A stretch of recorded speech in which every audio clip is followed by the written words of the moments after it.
Bonjour et bienvenue dans cette seconde vidéo consacrée aux assistants de conception d'IronCAD.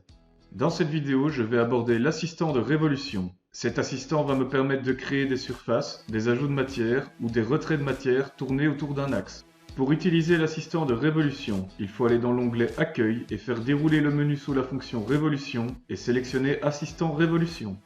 Commençons par créer une pièce autonome.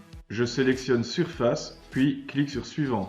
À l'étape 2, je renseigne l'angle sous lequel la surface va être générée, ici 255 degrés. Je sélectionne ensuite, en s'écartant de la surface sélectionnée, puis clique sur Suivant ou directement Terminer, car la dernière étape de l'assistant sert à modifier la grille de l'environnement d'esquisse 2D. L'environnement esquisse s'ouvre et je dessine ma forme. Ici, je place un rayon 3 points, un petit peu éloigné de l'origine de l'esquisse. Une fois la forme dessinée, je clique sur Terminer et la pièce apparaît avec toutes les données renseignées dans l'assistant. On obtient donc une surface autonome tournée sur 255 degrés autour d'un axe, ici l'axe vert.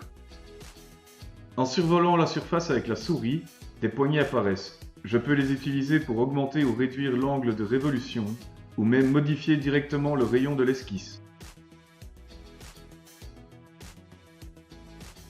Voilà pour l'introduction à l'assistant de révolution. Passons à la suite, au retrait et ajout de matière sur des pièces existantes. Je drop un cylindre dans la scène que j'allonge un peu.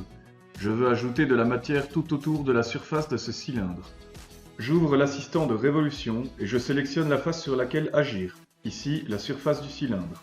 Je sélectionne alors Ajouter matière et solide, puis clique sur Suivant. Deuxième étape, je renseigne 360 degrés comme angle de révolution et sélectionne en s'écartant de la surface sélectionnée, puis je clique sur Suivant ou Terminer.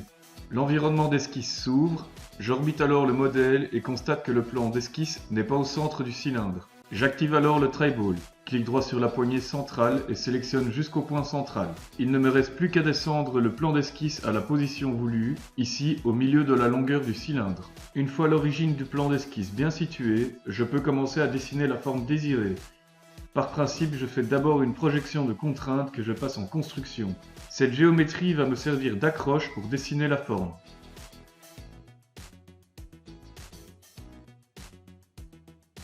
Lorsque j'ai terminé de dessiner, je termine l'esquisse et la forme tournée apparaît.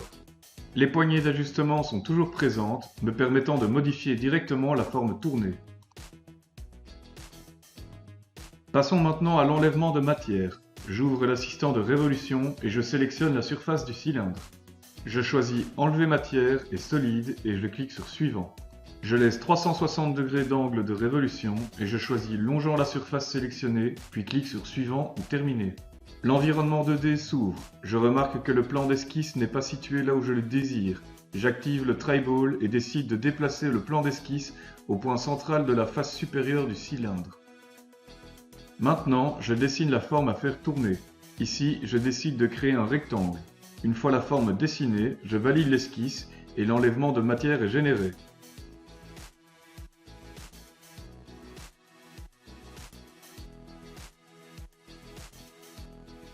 Bien évidemment, les poignées d'ajustement sont toujours présentes et me permettent d'apporter des modifications rapides et précises.